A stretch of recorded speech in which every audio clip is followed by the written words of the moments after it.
All right, it says we're live. Right on. Let's go.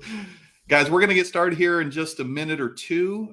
Kevin's going to share to his socials and all that while we wait, but excited to introduce you to a new friend of mine. Kevin and I had a chance to speak last week, and I was like, dude, I got to get you in front of my audience, dude. And so I'm excited for today. If you guys get value from this, or we had a lot of people RSVP to this, hey, share it on your own pages. A lot of people might want to hear what we've got to discuss today, and it's not every day you get to speak with a nationally known, potentially even worldwide known speaker, former Harlem Globetrotter. I mean, the man's resume is insane, and I put it in the event for everybody to check out because it's quite impressive. But we're going to have him introduce himself here in just a second to share some of that background with everybody as we get prepared. So, all right. Yeah, you got all your socials figured out, man? I think I have it on my Facebook, my own personal. So let me go ahead and put it into the group. I'm excited, man. I am excited. I'm ready to rock and roll when you are. I got you. Well, I'll just tee this up while we're getting kicked off here, and then I'm going to have you introduce yourself. But just a little backstory. So how did Kevin and I even meet? Well, so I've recently started something called the Champions Network for former college and or professional athletes who are now entrepreneurs.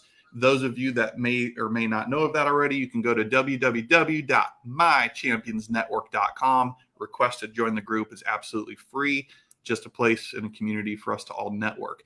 So Kevin joined that group, and he and I got to talking, and he reached out to me privately wanting to share something. And I was like, oh, well, hang on a minute. I might be interested for me. And we're going to get into that.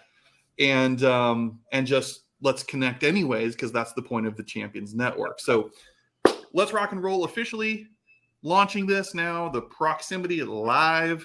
We've got Kevin Daley with the Daley Speakers Academy, otherwise known as Special K, from a former life that I want him to tell you about. So, man, let's kick this off real quick. Tell us your story in terms of your background all the way up to what you're doing today. Talk to us about that. Oh, wow. Okay, I can do that.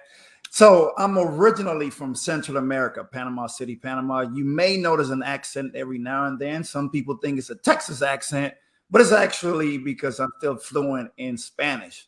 I came to Los Angeles when I was about 13 years old. Played high school basketball, got a little stint at UCLA, eventually transferred over to Azusa Pacific in California. Had a good career there. And from there, I started playing professionally in different countries all over the world. Eventually, I landed with the Harlem Globetrotters, and I was able to play with them as the leader and captain for 10 years. Right before starting with the Globetrotters, I also did a few things that I thoroughly enjoyed. One of those was I was a double for Michael Jordan in commercials. One of the commercials was a very iconic Gatorade commercial that, probably about 10 times a year since 2000, since social media started getting a little bit more popular, somebody will tag me on that and say, oh, this is great. This is awesome. So every year somebody tags me on it. It's so popular the commercial is. So yeah, ever since retiring from the Globetrotters, I started a motivational speaking career. I've been blessed to speak to places like Microsoft, Paycom, Northrop Grumman, universities in different countries, Spain. I just got back from Switzerland, in different places. So now we started the Daley Speakers Academy, which is to help former professional and collegiate athletes that are in the same place that I was when I tried to jumpstart my motivational career, which was lost. I didn't know where to go. I didn't know how to do it. I failed miserably in the beginning. But now we have this academy to help such athletes. And there's one purpose of the academy is just to help former professional collegiate athletes to leverage their athletic experiences into paid speaking engagement, either part-time or full-time. As athletes, people love us. They love to hear our stories. some of the people that booked me, they're former athletes or people who wanted to be an athlete. So they just respect the grind that I had and the lessons that I've learned. And every single athlete that is listening to this can accomplish the same thing when it comes to motivational speaking. So good. So good. And a lot of these, they wait till the end to plug it, but I'm not going to wait, man. So if I'm an athlete listening to this right now, before we even get into the crunchy stuff, how can I find you? What's this about? What link should I go to? Talk to me. Yeah, for sure. So I'm on social media, MR Trotter 21 on every social media. But we actually have a free Facebook group, which is the Motivational Speaking Roadmap for Former Athletes. You know, you can join that for free. And if you want to have a conversation just to kind of let me know a little bit about where it is that you are in your motivational speaking quest and where it is that you want to be. And then we try to see if it's something that we can help you with. If we cannot help you, we can at least point you in the right direction. And if we can help you, we're going to show you how we can do that, show you a complete roadmap on how to do so. Yeah. But you can also reach me at the Daley, DALEY, speakersacademy.com. DaleySpeakersAcademy.com. That's DALEY, speakersacademy.com. Love it, man. Well, and I had an opportunity to listen in on one of his free trainings, the value of being a part of that Facebook group he's referencing last night, 9 p.m. Guys on there spitting game, talking, telling people. And we're going to, I've asked him in advance to bring some of that back once we get to that and reshare a couple of highlights that I heard from last night. Very quickly, man, you might get a kick out of this. A friend of mine, Matt Ryberg, Matt, shout out to you if you're watching this, reached out to me when I advertised that you and I were going to be chatting. He's like, I know that guy. I was like a freshman when he was a senior and playing at, I can't pronounce it, Azusa. Azusa, okay. Yes, he saw you play. I'm like, did he play baseball? No. It's a long story, but no, he was a college student there and remembers watching you play and stuff. It's right cool. On, man. What's up, Matt? There you go. So let's dive in, man. First question I suppose I have for you is, how has sports served as an inspiration for the work that you do today as the CEO of the Daley Speakers Academy? Like, I guess, what was it about speaking and wanting to specifically help athletes tell their story that inspired you to create your company? Yeah, that's a good question. So what drove me to speaking was I didn't want to have a 9-to-5. And I knew that after I finished with the Globetrotters, I didn't really miss the actual basketball playing, but I miss the performing and being in front of people, the crowd, right? And I felt that through motivational speaking and speaking to thousands at once, with all attention on me, I would get some of that fix. So I know for a fact, because I've spoken to many, many athletes, even before we went in this venture, that motivational speaking is oftentimes a natural transition for athletes to take. They want to do it because we have a story, and it's not always about the struggles. It's also about the positive things that you accomplished throughout your career, right? But there are lessons within all of these athletic experiences that we've had. So I also knew how difficult it was for me to get information on how to become a motivational speaker. And every information that I did find, none of it was tailored to athletes. None of it was tailored to people who were in my specific situation. So I saw a gap and I said, if I'm like this, if I need this, I know that there are hundreds of thousands of other former athletes who need the same assistance. So for that reason, we created the Academy, and it literally teaches you every single aspect of the motivational speaking business that there is to know as a former athlete. You know, I find that interesting. Like, it was really, I mean, sports is incredible, right? But you said something there that I didn't necessarily miss the basketball. Like, you were at peace with moving on to another phase of life. But what you did miss was, for lack of a better term, the entertainment. Because you told me you were the guy with the mic, you had the half court hook shot, right? Yeah, and absolutely. So that was interacting with the crowd, and the energy that speaking gives you is really what I heard is the inspiration. And I was talking to another friend who's a former athlete as well. I'm sure you see this all the time. A lot of people who are transitioning away from college pro athletes into, you know, quote unquote, getting a real job, I guess. they go through an identity crisis, man. Oh yeah. So have you seen that? As Well, I went through it myself because in the beginning of motivational speaking, I wasn't successful because I didn't know what I was doing. Right. So I was forced to go into corporate America, and eventually I had a great success and fast success in corporate America. However, that transition was very, very difficult. Yeah. It was my wife that helped me with the transition because she was the one. I was thinking I was about 38 years old going into corporate America, which is late. You know, though a starting job, right? 60K or something like that. Right. So I was talking to her one time. We weren't married at the time, but I was talking to her and I was telling her, I was asking who's going to want to hire me. I don't have any experience. I'm older than the other people. But she said like this, fool, what you talking about? You have a lot of experience. And she broke it down to me. She said, you know how to work as a team.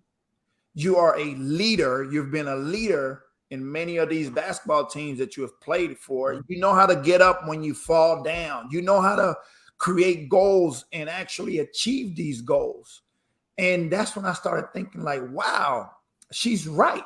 All I have to do is learn how to transfer these skills that I learned as an athlete into the corporate world. And once I figured it out, it was a wrap for everybody else. Literally my first job ever. There's literally a plaque on the wall for fastest promotion in company history, where I got promoted within 6 months to leading a team. Right. So, and people ask me, how did I do it? All I did was the same things that I did when I was playing basketball. Yeah. You know? Yeah. So let me ask you this, as a business owner who specializes in working with athletes on how to tell their story, first of all, I'm sure you've heard it all, but why do you feel every person, even those without a sports background, perhaps, should take the time to craft their story and share it with others? So let's talk about the athletes first. We are doing the world a disservice if we do not share our stories. There are so many gems and nuggets within the lessons that we have learned. But the issue that some of the athletes have is knowing how to pull those lessons and knowing how to deliver those lessons that can be that others can relate to. Right. I can't tell my story about just playing one-on-one against Michael Jordan, where not that many people are going to be able to relate to that. However, off of those times that I was playing one-on-one with Michael Jordan, I had a full presentation that I gave to a sales team on how to kill the competition. Yeah. Right. So it's a matter of knowing how to draft it. And that's where you work with a coach. That's where you get a trainer. And just like you did in sports, you got a trainer, you got a coach, you got all that, right? And that's what helped you succeed. It's the same thing. Now, when it comes to just the non-athletes, they have stories within themselves as well. Things that happen as a family, things that they learn from work, things at school. There's so many. Not all of the lessons that I share are athletic. They have an athletic background, right? We all do. And we always learn from others people's stories, right? I learn all the time. I like biographies and, you know, and all that on TV or a book. I love that because I learned so much from other people's experiences. I can relate with that in so many ways, man. But I've got to believe at some point there's a lot of noise that you encounter as a speaker coach working with former athletes and whatnot. So how do you help them overcome the noise? Maybe they're like, I don't know, it feels selfish to get out there and tell my story, or I don't want people to judge me. And do you experience that? And if so, how do you help them break through that? Well, I think the biggest thing that I experience when I'm speaking with them is they're not sure if people are going to want to hear what they have to say. Yeah. Right. They're not sure if they can be good at presenting it. I wasn't sure either, though. Right. I just thought that I might be. And at first people didn't listen, but I learned how to do it. So it's just about, it's because you got to think the athletes have been working on that sport for years. from the time they're kids all the way till they retire, either college or professional, retire. So now you're introducing them to a new skill, potential new skill. Right. So it's brand new. So a lot of people have fear in it, right? So it's just a matter of bringing and giving them the confidence and showing them that they can do it and showing them how they can do it and holding the hands and saying, hey, listen, we have a step, and which is another benefit. As athletes, we like steps. We like to know, hey, after this, you do this. So that's our program is completely tailored like that with 5 major steps within the program. Yeah. I love that, man. It almost sends you give them the confidence, you give them the steps so that it almost becomes a sense of duty, a sense of responsibility and obligation to tell their story. I feel the passion every time I've heard you say that about we're doing the world a disservice. Let's bottle up those experiences versus discrediting them, build the confidence, understand the know-how and skill set to deliver it in a relatable manner, and then the world is better off than you found it. Absolutely. Absolutely. That's so great. So I'm gonna come at a different angle real quick then. So I also have, so we got a lot of athletes watching this. That speaks directly to them. I also know, I personally, I'm sure you too, have a lot of business owners, just business owners watching this right now. So here's a question relating to that. All right. What adversities, obstacles have you had to overcome while building the Daley's Speaker Academy? And how did you overcome them? Maybe an example or two. Well, I'll tell you, I think every business is going to go through this, right? Is handling objections. Because no matter what you do for a business, there's always a sales component to it. And if there's a sales component to it, you got to handle objections. So what I learned is I try to see where these objections are coming from and learn the objections ahead of time and bring up these objections before they do within the conversation, right? To kind of eliminate it and take it away from them. Right. If you ever saw that movie, the 8 Mile with Eminem, battling a rapper, the way that he killed the rapper was because he started rapping on any little negative things that he could possibly rap about Eminem himself. He started saying it himself. Exactly. Right. So he won the battle like that because the rapper was just left like, what am I going to say now? Right? So, in business and sales is something similar. Just address those objections. Let them know that, and these objections could be true concerns, right? So it's not like overlooking them. It's just giving them the answer of those objections ahead of time. Got it. So in the end, it's kind of like a no-brainer, and they feel kind of like there's no other reason for me to say no. Everything has been addressed already, and he brought it up himself. So it must mean that he's not afraid of whatever that objection is. Man, there's a lot of wisdom packed in it. I hope business owners, athletes, of course, you're watching that. What you just said is absolute gold and truth, because what I basically heard you say in layman's terms is almost this out-of-body experience. You're playing ping pong. You're putting yourself in the position of the consumer or whoever the end person is that you're approaching.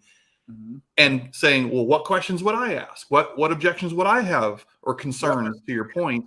And then circling back, crafting that into your presentation, into your approach, so you're getting in front of it before they could even bring it up themselves. Absolutely. So I'll give you just one example. Some of the athletes, they want to be a motivational speaker, but they had an issue with a small part of it, the public speaking piece. Right? Isn't that the number one fear? Right. So what we did is, as part of our program, because our program is about the entire business of motivational speaking. Yes. It doesn't focus only on the speaking. But what we did is we added a free bonus of a crash course on public speaking tailored to athletes, again, which is about an hour and a half. So when I'm going through the presentation, before they even bring it up, they already know that there is a course that they get as part of this program that addresses the public speaking. So that's what we do. We try to address whatever it is. And like I said, if it's legitimate, then we try to fix it or do something to fix that gap. Very smart. I'm going to use this as an opportunity to ask you to reshare then something I heard you say last night. We were just talking about it before the show. Sure. Just to kind of tee this up, Kevin was talking about how to proactively go about landing some stages, landing some speaking opportunities. And I'll let you take it from here, but it was met with, well, how to go about that. What if they say yes? What if they say no? You know what I'm referencing. Would Absolutely. you mind reliving some of that right now? So usually what everybody want to get to is, how do I get booked, right? Yeah. But there's so many steps ahead of those things. But anyway, let's get to one strategy. And this is, please, if you got some notes, you got a piece of paper, write it down. But this is an effective strategy. You're going to go to Google. You're going to look for annual events or annual conference. You can just Google that annual conference. If you have a specific topic that you speak on, you can add that, you can see annual leadership conference or event or whatever variation of that you can find. Yep. And you're going to get a whole list of these events. And what you're going to do is you're going to find who's responsible for putting that event together. It's usually very easy to find within the website. You're going to reach out to them. You're going to ask them. Very simple, no elaborate. You're not going to tell them about what you do, none of that, or send them to your website, none of that. You're just going to ask them, hey, have you already chosen the speaker for such event on this date in Dallas? That's the question. You're just going to ask that. Yeah. Now, if they may say, yes, we have. And if the answer is yes, obviously that means that you're not going to be able to book it for that year. But then my follow-up question to that is, oh, great, whatever. I'm glad that they'll do well. I'm happy that you got them. But by the way, when do you typically start searching for speakers for the event? Remember, this is an annual event. That's why annually they're doing this. They're going through this process. So they're going to tell you, well, we typically start in, I don't know, September, let's say, for example, right? Your follow-up response is going to be, okay, do you mind if I reach out to you then? Because I would love to be considered for next year, right? I've never heard a no. Yeah. So then what I'm going to do is I'm going to set a reminder in my system. Yep. So I can reach out to them. But I'm not going to reach out to them in September 1st. I'm going to reach out to them probably about 2 weeks before that, because I want to be the first person that they think of when they start. Right? Even if they're not starting yet, but in 2 weeks, they just talked to me 2 weeks ago. Right? So I'm going to be top of mind when they're starting. And then at that moment, the whole process starts. Now, let's rewind back. Have you chosen a speaker for this event? If the answer is no, right? That was what to do if the answer is yes. And this is some free game right here, y'all. A lot of people got to pay a lot of money for this, but this is free game only because I'm on this show with my man here.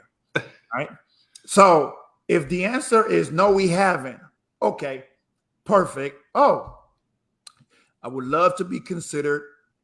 I can provide this to your audience. This is what your audience could get from me. Again, not too much details yet, but just tell them a little bit about it to intrigue them. Mm-hmm. And then you're going to have a call to action, something in the end where it's going to be, hey, can we set up a call to see if I'm truly a good fit, or if I'm not a good fit, I have plenty of colleagues that might be a good fit, and I might be able to point you in the right direction. So now you're helping them get a speaker for the event. And these event planners are overwhelmed, so they welcome some help. So why not be me, the one to help them? I want to go back to something you just said, because last night I heard you say this. You said at the moment when they say no, we're still accepting or looking for speakers and stuff. You made a point last night of saying, do not respond with the title. Here's the title of the topic. Right. You said, no, make it about the audience. Here's what they're going to learn. Here's what they're going to take away. Is that right? Absolutely. Because a lot of times we say, hey, I do this. I've written this book. I've done this. I've done that. But they're thinking, what's in it for me? Right. Like so you got to approach them immediately with what they're going to get from me being your speaker. Right. Your audience is going to walk away with some leadership strategies to manage a team of 100, whatever that is, right? So you want to make sure that you put that in there so they can see the value right away, and you can and hopefully that is something that is going to intrigue them. Yeah, write that down, guys. I mean, if you take anything away, there's a good one right there. Yes, no, the answer doesn't matter. You've got a strategy for each one, and I love how you laid it out. It's so simple, very applicable to anybody. It just takes a little organization. Use a CRM or whatever as a reminder, and know the proper language to use. That's absolutely awesome.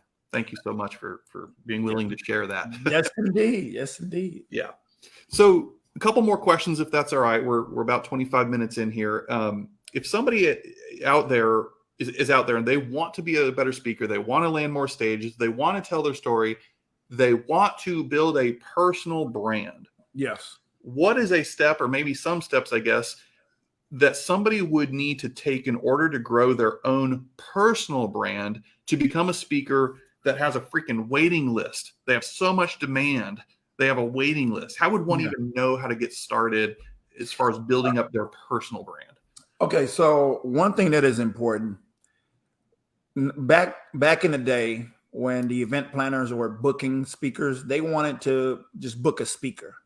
Mm-hmm. Now, what they want to do is they want to book an expert who can speak. So knowing that is you want to align yourself as an expert in whatever the topic is that you speak on. When I wanted to go into corporate America and I said, I want to speak on leadership, I said, okay, how can I get them to see me as a leadership expert? So I wrote a book on leadership. I wrote a formula for leadership. So that's the 2 knockout punches.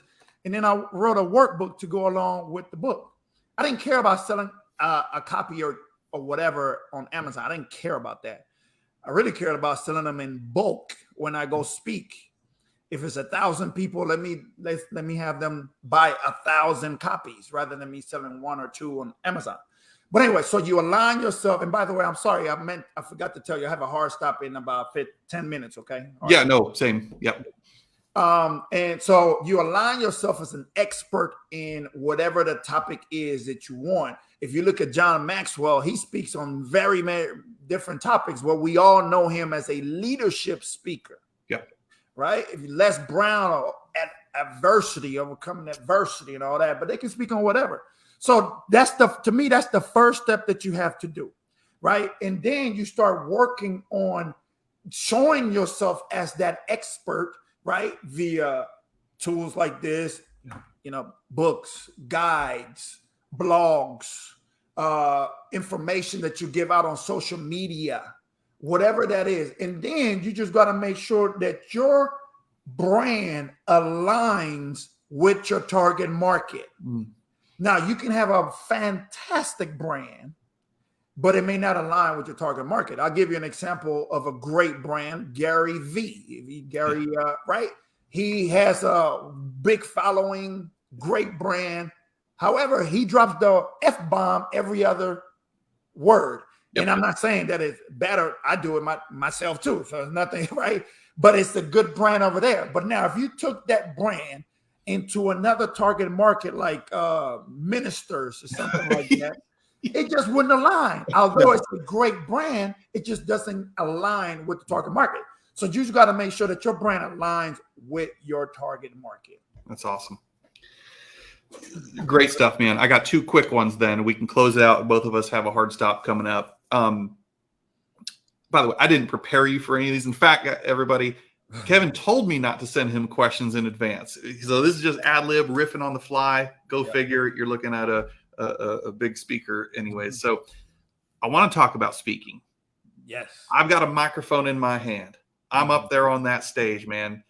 Just give me one little glimpse behind the curtain of what you coach to when it comes to the art of speaking or the skills. Like, is there anything that you would instruct somebody to do to be a better speaker, to be a better storyteller when they got that microphone in their hand? I mean, there's so many things, but I think one of the main things is to know your material. right? If you're very comfortable with what you are delivering and whatever it is that you are speaking on, it makes it a whole lot easier for you. First, your nerves are a little bit more calm. Your confidence shows within your presentation, and you don't have to read. I hate reading when I'm speaking. I hate reading. I use whenever available, I use a PowerPoint, but it's usually just a picture. And that's just really like a way for me to cheat, to keep me on track. I know exactly what I'm going to be talking about if this PowerPoint comes up. I don't have much words or anything on there. It's just usually a picture, but it's a way to add to my speaking and also a way to keep me on track. So know your material 100%. That's going to affect you positively in so many ways throughout. The time when I'm most nervous is when I'm not as comfortable with the material that I'm speaking on. And that's when I'm mumbling and that's when I'm looking at my notes. And that was more in the beginning when I first started speaking. Now, I usually speak on the same topic and just customize it for my audience. Yeah, that's so good. It's so true. And I heard you get a little vulnerable last night on that live stream where you said, I still get nervous. Yeah. Even if I'm talking to a small group of 20 people, you're like, I get more nervous for them. I do. So the crazy thing is I get more nervous. The smaller the crowd is, the more nervous I get when I'm speaking. But it's usually my nerves go away after a few minutes. It's just the anticipation of getting on stage that still gets me nervous to this day. And I think it's positive energy. Yeah. Well, man, this has been wonderful, by the way. Thank you so much for everything you've shared. And you're right. People could pay big bucks for just some of the nuggets you've shared with us today, man. So let's close this whole thing out by going back to where we started. I'm going to ask you, who would you say is your ideal client that's possibly watching this right now? And why should they take action to explore working with you? Absolutely. How can they connect? Absolutely. So my ideal client is any former collegiate or former professional athletes that are interested in sharing their stories, just don't know how to do it, and actually leveraging their athletic backgrounds into paid speaking engagements. The reason why somebody should choose me over others, I mean, there's some great ones out there that they can find. But what makes us a little bit different, and some of those are probably going to be very, very similar to the information. I mean, we're still teaching you the same things, right, about the same industry. But what makes us different, and I haven't been able to find any other program the same. I look because I want to be able to know when that I can still say what I'm about to say. We're the only coaching program that is tailored 100% for athletes. That makes it a big difference. So everything that we teach is with you as an athlete in mind. So all the strategies are strategies on, as a former athlete, what would I say when I'm approaching this potential client? Or what would I do? How do I put my presentation together? That's what sets us apart. And this is something that I wish I had back when I was looking and searching for something similar. Yeah. That's fantastic, man. Look, everybody, if you're watching this and he's speaking to you, don't hesitate. That's one thing I know about athletes is they're willing to take action. They're willing to skin up their knees, get a bloody lip, figure out the details later, reach out to him, have a conversation. I get nothing from this. I want to help support him and other business owners and things like that. Spread the good word when people are doing amazing things. And that's what our promise is here on Proximity Live. We also have our Proximity podcast. It's our proximity promise to bring amazing people right there on your screens in those earbuds that you may have not otherwise had the opportunity to connect with and feel like they're talking to you. So we're going to continue to do that. Kevin, man, if there's anything I or the team can ever do to support you, we're here for it. I plan on having a conversation. In fact, I'm on his calendar for next week to look at his program for me. So I'm putting my actions where my mouth is. I wouldn't ask you to do something I'm not willing to do myself. So, man, any last parting words that you'd like to leave everybody with today before we wrap? No, first I want to say that I appreciate what you're doing as well. This is helping the masses Yeah. I'm all about that. You are leveraging your background into ways that you can help the masses. For those former athletes out there, we have a free Facebook group that you can join. Just send us a request to join. It is called Motivational Speaking Roadmap it's for retired athletes, but we're changing the name soon to former. Retired just sounds old, Yeah. right? Like we're old. So Yeah. it's the Motivational Speaking Roadmap for former athletes. Okay, we give out free gems left and right, have weekly training, we have ebooks, we have free guides. There's some good, powerful conversations there. So just answer the 3 questions that we have prior to you joining, and then somebody will let you in. But thank you. I'm in there. I'll see all of you in there as soon as you request it. We'll collaborate in there. Yeah. And so join his group, join ours, mychampionsnetwork.com. Between the two, I'm a part of that too. That's how we met. Yep, you're going to get plenty of Jake and Kevin, probably more than you can handle, but that's all right. I don't know if that's a benefit for them, man. Dude, thank you so much, man. We're going to close this out for today. I hope and trust all of you got value from this. Until next time, you guys go make it a great day. Kevin, much appreciated, my friend. Thank you so much. Thank you, buddy. Thank you for having me. You got it. We'll talk soon, buddy. Bye-bye. Bye, guys.